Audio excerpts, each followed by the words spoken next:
Welcome back to 405 Sports. Today we are talking about UFC 294, which is a crazy card to talk about. Probably the craziest card mix-up since UFC 279, which, lo and behold, happens to involve Khamzat Chimaev in both of them. But we'll go ahead and get right into the card. We have a new main event. We have Alexander Volkanovski stepping down on about 13, 12 days notice, something like that, versus Islam Makhachev. This is the second fight. Obviously, they went down at UFC 284. It was a close fight. Islam won 4 rounds on one card, and then he won three rounds on 2 other judges' scorecards. So 48-47s, and then 149-46. And a lot of people were, they felt a little weird about it. They felt like Volk did a lot better, especially he ended that fight really well. I thought it was 48-47 Islam, but when I watched it back, I was like, wow, that fight was a lot closer than it really felt in real time. So Islam is the minus 340 favorite. They got plus 270 for Alexander Volkanovski, which, doubting against Alexander Volkanovski is pretty crazy, especially 270. I understand they've done this fight and it's short notice and everything, but Alexander Volkanovski is number 1 pound for pound for a reason. So that's my take on that.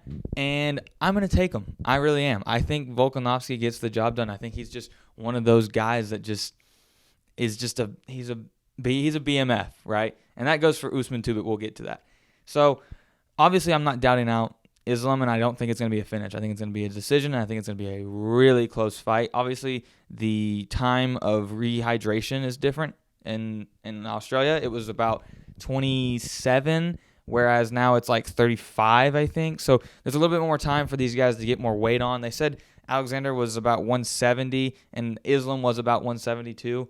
So these guys are going to be pretty much on par. Obviously, Islam is an absolute beast, and he's like a steroid, basically. It's insane that he even makes 155. They say he gets up to like patty weight, like he is 200 pounds. So who knows? I am going to lean with Alexander Volkanovski, but that's just me. Next, we move into the main event, which was supposed to be Khamzat Chimaev versus Paulo Costa, and go figure, Paulo Costa pulls out.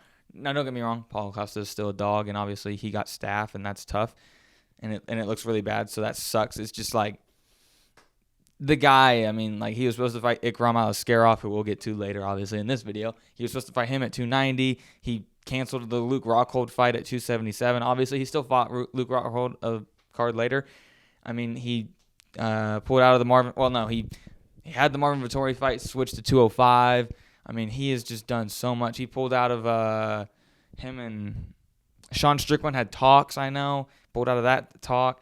So, the guy is just, I don't know, man. It's bad. He pulled out of the Jared Cannonier and Robert Whittaker fight. Oh, my goodness. This guy is just pulling out of fights left and right. So this one, at least he has a good case, and he showed it. It did look bad. But still, we'll get right into this one. Khamzat Chimaev versus Kamaru Usman. I'm leaning Usman. And, a lot of people are just counting Usman out. But, the dude does not get taken down. And Khamzat Chimaev struggles against guys who are well-rounded. Look at what Gilbert Burns did to him. Gilbert Burns could have won that fight. I do think Khamzat won. Here's the thing. Khamzat hasn't fought since UFC 279. We're at 94 here, okay? Now, yes, it is at middleweight. And, yes, Usman's filling in on 11 days' notice. So it's a tad bit weird. Usman is a plus 285 dog. But, guys, if I'd have said this to you a year ago, you'd have been like, oh, Usman all day. And you want to know why? Because he was the number 1 pound-for-pound fighter. He was on verge of winning at UFC 278 by a 49-46 on every judge's scorecard. Obviously he lost at 286. That was tough, and I don't really know what happened that night, and it really wasn't close. But I'm still leaning Usman, man. I really feel like he's back, and he's feeling rejuvenated, I guess. And I don't know. Khamzat Chimaev is a superstar, regardless. And this will take away a lot of hype from him, especially because it's like, what do you do with him next? There's a lot of guys in the top 15 that aren't going to want to fight him. Obviously, Bo Nickel's calling for it, but, who knows? It's going to be a good fight. I'm excited, and I really think Usman's going to pull it off. I really think the 2 underdogs are pulling off this fight. Now we move into Magomed Ankalaev versus Johnny Walker. We haven't seen Magomed Ankalaev since his draw against Jan Blachowicz at UFC 282, and then we haven't seen Johnny Walker since his win over Anthony Smith, where he was talking about his family or whatever in the octagon, which was just so funny because Johnny Walker's just like, what? So I am actually leaning Johnny Walker here. And you might think, what? But Johnny Walker has put on 2 great fights since, or 2 or 3. I don't know if the Ion Kututubale fight was before or after he had the whole, I'm not doing drugs anymore. I'm focusing on my fights and my family. Like, those are the 2 things I'm worried about.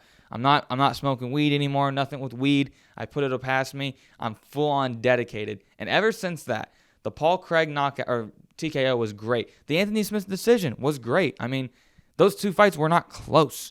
And I mean, he was 283 was down there, and then one was in Charlotte. So I mean, the guy has just been a dog this year, and I really feel like people are counting him out. I really do. Now, Magomed Ankalaev obviously is an absolute great fighter, and he's been great in Abu Dhabi. But here's the thing. I don't know. Magomed just seems like the guy who can't get over the hump. I don't know. Magomed, obviously, he beat Anthony Smith, but it was just because he got hurt. And I just don't know. And the draw against Jan, I mean, yeah, it was such a bad fight. It really was. And especially after that Patty fight, too. So, I don't know. Magomed just doesn't... I can't explain it. I just don't think he's the guy who can get over the hump. And I feel like Johnny Walker is going to pull off this upset. I'm just on the upset machine for these 3 fights, and then the next I'm pretty much all favorites. Ikram Aliskerov versus Warlley Alvarez. If you remember Warlley, he is actually the guy that at UFC 283 was fighting Nicholas Dalby, and he blew his nose and his eye almost came out of his socket. So yeah, there's that. And, well, the UFC has it wrong here. They have him as the favorite. That is not right. Ikram Aliskerov is the favorite. I bet this is just from when Ikram, because it also has Ikram ranked, and he's not ranked. So this Ikram was initially supposed to fight Nasruddin Imoyov, which he pulled out of the fight. So you didn't like to see that because that was a big jump for Ikram. Ikram came in at UFC 288 and knocked out Phil Hawes, which, I mean, it was insane. If you know, Ikram Aliskerov, his only loss is to Khamzat Chimaev, where, yes, Khamzat knocked him out, but still, it was a competitive fight. It really was. If you watch that fight, you can find that fight. It was a competitive fight. But, I mean, Khamzat, that was a crazy uppercut. Anyways, I'm taking Ikram Aliskerov, and I don't think it's going to be close. Warlley Alvarez is a welterweight moving up to middleweight. He does need to move up to middleweight anyways, but still, I think that Ikram walks through him. Saeed Nurmagomedov is back. He is one of those Russian, Daghestanian fighters where it's like, I'm actually a better striker than I am a grappler. So I enjoy watching Saeed. He's always fun. I am going to take Saeed in this fight against... I always forget how to say his name. It's always just weird. Garfarov? I don't ever know. Every time I see it, I'm like, I just stay away from it, which I do with a lot of names. But Saeed Nurmagomedov is a fun fighter to watch. So... even if he goes to decision, he's still a fun guy to watch. But like I said, he's more of a boxer in terms of on the feet. He's a lot better on the feet than he is on the ground. I'm taking Saeed. Big prospect watch here. Muhammad Mokaev takes on Tim Elliott, where the number 11 takes on the number 10. And it's pretty big because Tim Elliott, I'm not saying is a stepping stone. Like, I'm not saying he's just the guy that is, a gatekeeper. But he kind of is. He kind of is. But Tim Elliott is the kind of gatekeeper that will actually get the wins, I don't know. I mean, I'm taking Muhammad Mokaev. I really don't want to, but he is an absolute stud. I like Tim Elliott. I feel bad for the guy off of what, if you know, you know. And I hope he can win, but at the same time, Muhammad Mokaev is an absolute beast. Trevor Peek is back. Trevor Peek is one of those guys that you saw at the Apex, and he was just doing the axe chops punches. I mean, it was pretty funny, but he got the KO, the TKO. Then he goes to either UFC Tennessee or North Carolina, I can't remember, and lost. It was a tough fight. It was just I can't remember the guy's name. He actually just beat Jack Jenkins at UFC 293. I just can't remember the guy's name, but I'm gonna take Trevor Peek. Trevor Peek's just a fun guy. He's got a great accent. We're going Trevor Peek. Javid Basharat is back. Javid Basharat is another guy. He's kind of like Muhammad Mokaev in my opinion. He is huge in potential. It's all there. He's a brother, and we know how the brothers have been. Obviously, now that I'm thinking about it, when it comes to brothers, Bonfim just lost to Benoit St. Denis. But that's besides the point. Javid Basharat versus Victor Henry. Victor Henry's the kind of guy who can get the upset, but Javid Basharat is well-rounded from left to right. He has everything in his arsenal. He's going to pick up the win in this one. And then we move on to the first fight of the card, Shair Magomedov versus Bruno Silva. If you don't know about Shair, He is an absolute beast. He's got opposite eyes. I mean, he's got the whole look. I mean, he really does. He kind of looks like Max Scherzer if you're a baseball fan. But the dude is an absolute stud, undefeated, has a big fan base, big following. And Bruno Silva is kind of like what I was saying about Tim Elliott, stepping stone. I mean, he's going to bring a hard fight, but at the same time, I think Magomedov gets the job done, and I think it'll be impressive, and it'll kind of be like that Ikram Alaskarov / Abus Magomedov, where it's like, okay, we got to push this guy. So that's how I see this one. I mean, I don't know what Dana's feeling, but he's feeling like pushing these Russian, Daghestanian middleweights. So, like I said, Abus, Ikram Alaskarov, and Shair, if he gets the win, I mean, you can see these guys all getting top 15 opponents, especially Ikram, because Ikram was already going to get one. Abus is supposed to fight.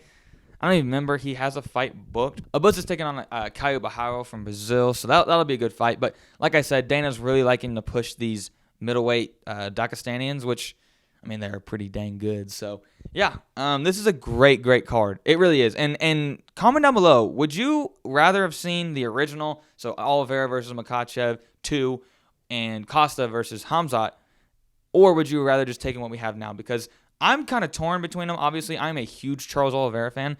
I'm also, this is going to throw it off for a second, I'm a huge Max Holloway fan, but it's hard not to be a Volk fan. Like, you can see there, that is Max Holloway versus Calvin Kattar. OZ Arts, I always shout him out.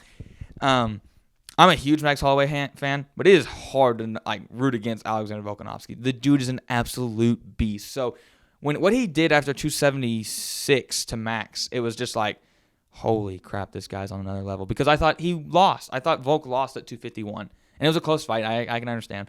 So, crazy. I don't know. I'm excited. This is a great card. Starts at 9 a.m. So, nothing like waking up and then having fights. So, thank you guys for watching the video. Don't forget to comment down below, like and subscribe.